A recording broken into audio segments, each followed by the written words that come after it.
नमस्कार। देशवीर मंगल पांडे के बलिदान उपरांत 19वीं बटालियन के सूबेदार को भी फांसी दे दी गई।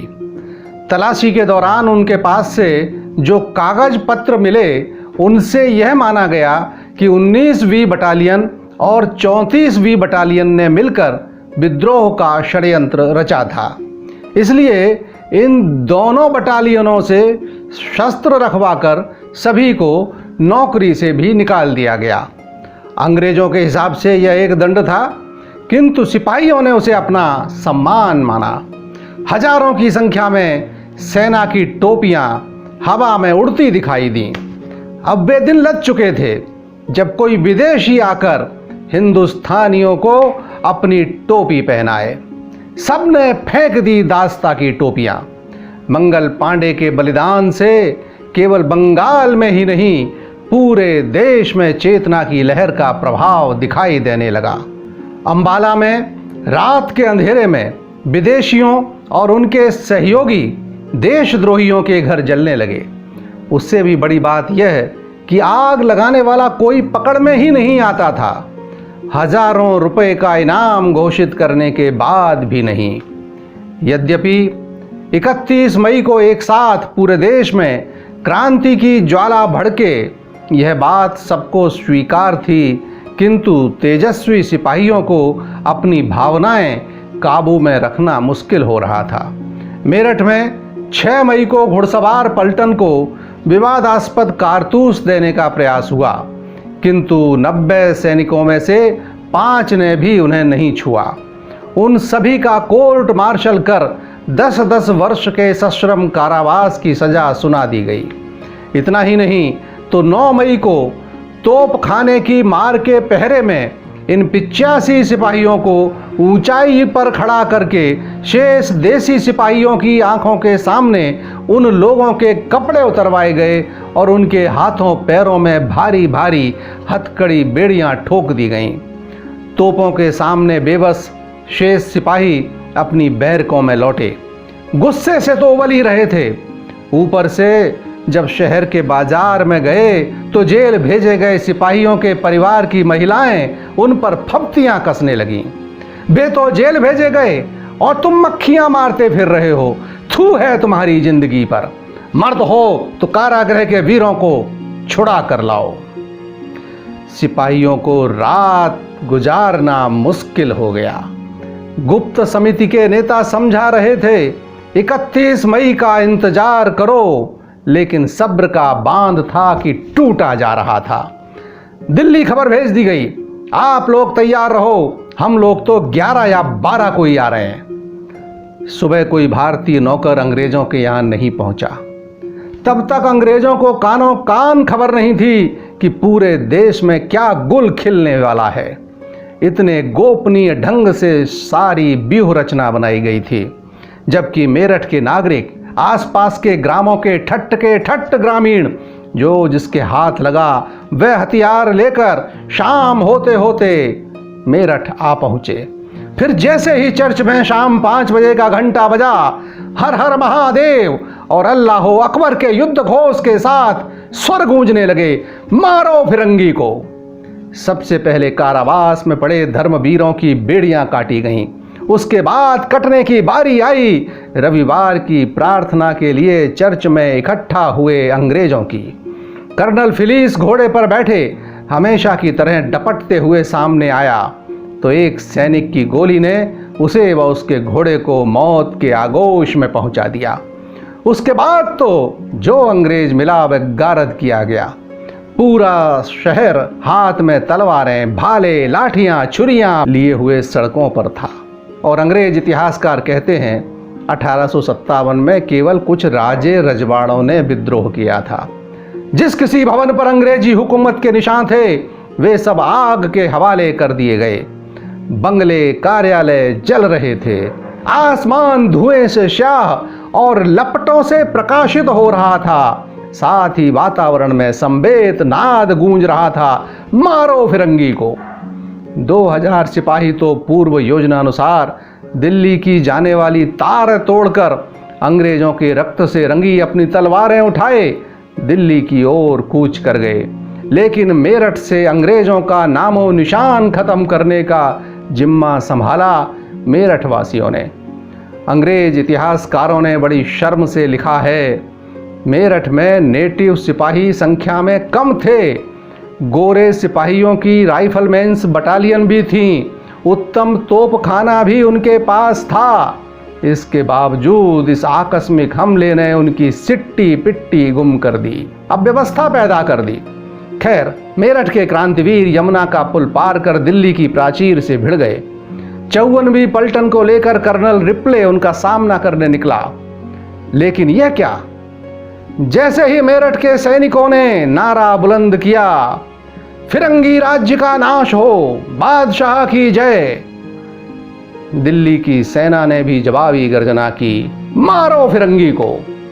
कर्नल रिप्ले कुछ समझ पाता उसके पहले ही गोलियों से बिंधा उसका शरीर भूमि पर गिर पड़ा और देखते ही देखते उसके साथ आए अंग्रेज सैनिकों का भी काम तमाम हो गया।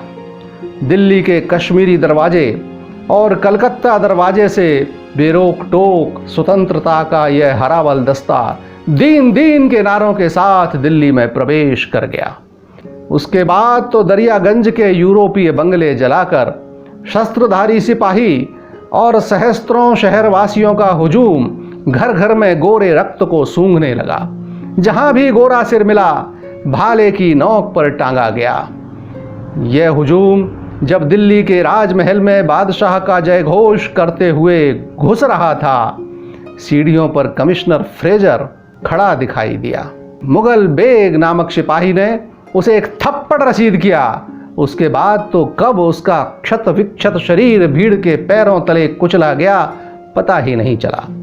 दिल्ली के राजमहल में कैप्टन डगलस, कलेक्टर जेनिंग और उनकी युवा कन्या, इनके साथ साथ फिरंगी सत्ता का नाम लेवा भी कोई शेष नहीं रहा।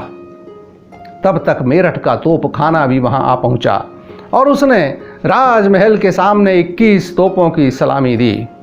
उस घन गर्जना को सुनकर वृद्ध बादशाह का राज तेज भी मानो जाग उठा।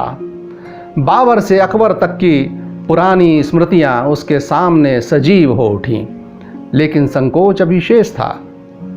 सिपाहियों के नेता से उसने कहा, मेरे पास खजाना भी नहीं है, तुम्हें वेतन भी कहां से मिलेगा? सिपाहियों ने जवाब दिया, हम अंग्रेजों का खजाना लूटेंगे और आपका खजाना भरेंगे। उधर दिल्ली में अंग्रेज जान बचाते भाग रहे थे। हर दिल्ली वासी मानो उनका दुश्मन बन गया था। चर्चों के घंटे और क्रॉस जमींदोज हो रहे थे। अंग्रेज कर्तव्य परायणता का उस समय एक अद्भुत नमूना भी सामने आया। राजमहल के एक ओर अंग्रेजों का बारूद खाना था, जिसमें कम से कम 1 लाख कारतूस, 8-10 हजार बंदूकें, तोपें और सीज ट्रेन भरी हुई थी। क्रांति के सिपाहियों ने वहां के अंग्रेज रक्षक के पास बादशाह की शरण में आने का पैगाम भेजा। लेफ्टिनेंट बिलोमी ने उस प्रस्ताव का जवाब देने की भी जहमत नहीं उठाई। गुस्साए हजारों सैनिक उस बारूद खाने की दीवार पर चढ़ने लगे। लेकिन यह क्या, हजारों तोपें एक साथ छूटने जैसी जंगी आवाज के साथ प्रचंड लौ आसमान चूमने लगी। सैकड़ों लोगों के चिथड़े उड़ गए। उन 9 अंग्रेज सिपाहियों ने अपने आप को मारकर हथियारों का यह जखीरा क्रांतिकारियों के हाथों में पड़ने से रोक दिया। उनकी जनहानि हुई सो अलग, लेकिन इससे एक लाभ भी हुआ। कुछ देशी सिपाही जो अभी तक तोपखाने की शक्ति से आशंकित होकर तटस्थ दर्शक भर बने हुए थे, निर्भय होकर साथ आ गए। लोग इतने गुस्से में थे कि बादशाह ने लगभग 50 अंग्रेजों की जान बचाने के लिए उन्हें अपनी कैद में सुरक्षित कर दिया था। किंतु 16 मई को बादशाह विवश हो गया, उन्हें बचा नहीं पाया। लोगों ने एक सार्वजनिक मैदान में उनके टुकड़े टुकड़े कर दिए। कोई महिला या बच्चा गिड़गिड़ाने लगता, दया की भीख मांगता, तो लोग चिल्लाते, मेरठ की बेड़ियों का बदला, बारूद खाने का बदला। 11 मई से 16 मई तक अंग्रेजों का कत्लेआम होता रहा।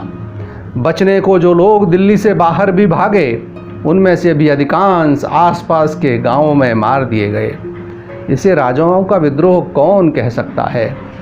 यह तो वह हिंसक छटपटाहट थी जो गुलामी के दंश ने पैदा की थी।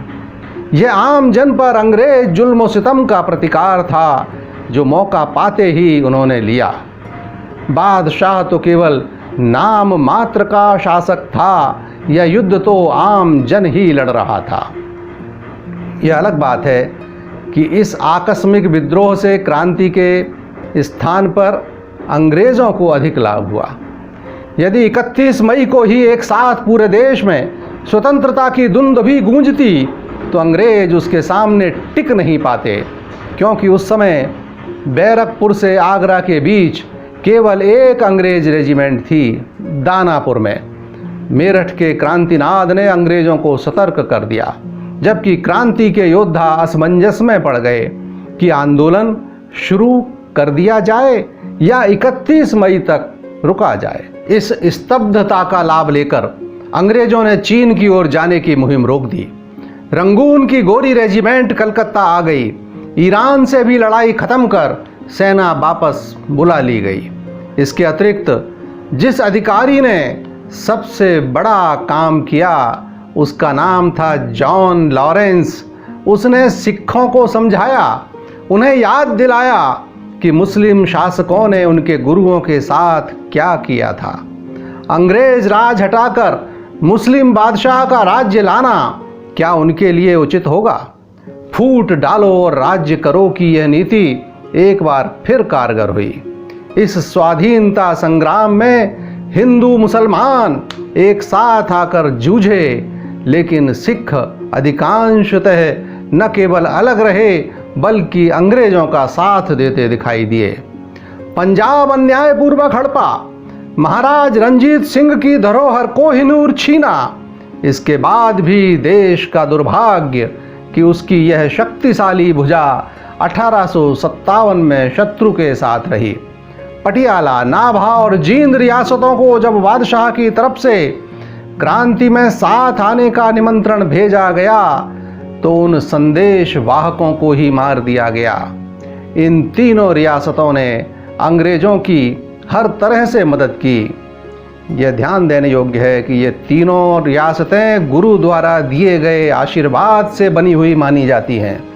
परिणाम स्वरूप जब दिल्ली पर वापस कब्जा करने हेतु अंग्रेज सेना अंबाला से दिल्ली की तरफ बढ़ी तो सिख सैनिक उनके सबसे प्रमुख सहयोगी थे। लेकिन इसी दौरान एक और घटना घटी जिसका वर्णन सावरकर जी ने अपनी इसी पुस्तक में किया है। जहाँ तक मेरा सवाल है, मुझे लगता है कि उस घटना ने भी 1857 की क्रांति ज्वाल को सबसे अधिक क्षति पहुंचाई, मध्यम किया। उधर अंग्रेज दिल्ली वापस पाने को प्रयत्न कर रहे थे, इधर देश के अन्य भागों में अंग्रेजों को उखाड़ फेंकने का अभियान जारी था। पंजाब में माउंट गुमरी और जॉन लॉरेंस ने अत्यंत धूर्तता का परिचय देते हुए मियां मीर, लाहौर, गोविंदगढ़ और पेशावर की देसी टुकड़ियों को योजना पूर्वक निशस्त्र कर दिया। लेकिन होती मर्दान की 55वीं रेजिमेंट पर वहां के मुख्य सैनिक अधिकारी कर्नल स्पॉटिस वुड को पूरा भरोसा था।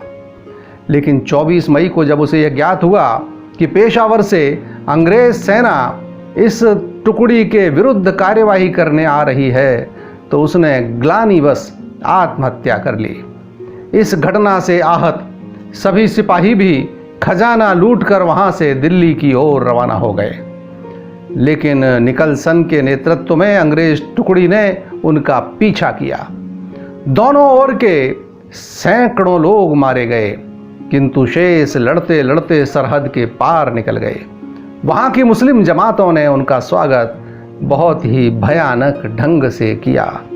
उन सेनानियों में से जो हिंदू थे उन्हें छांट छांट कर अलग किया गया और बलपूर्वक मुस्लिम बनने के लिए विवश किया गया। वे अभागे सिपाही किसी तरह जान बचाकर भागे और यह सोचकर कि कश्मीर का हिंदू राजा गुलाब सिंह उनकी मदद करेगा वहां पहुंचे। लेकिन जानकर आंखें नम हो जाती हैं कि कश्मीर के उस राजपूत कुलोत्पन्न गुलाब सिंह ने अपना धर्म बचाने की खातिर शरण में आए हुए उन हजारों अनाथों अभागों को न केवल अपने राज्य में प्रवेश वर्जित कर दिया, बल्कि अगर कोई किसी तरह राज्य में प्रवेश कर जाए तो उसे काट दिया जाए, ऐसी स्पष्ट आज्ञा प्रसारित कर दी।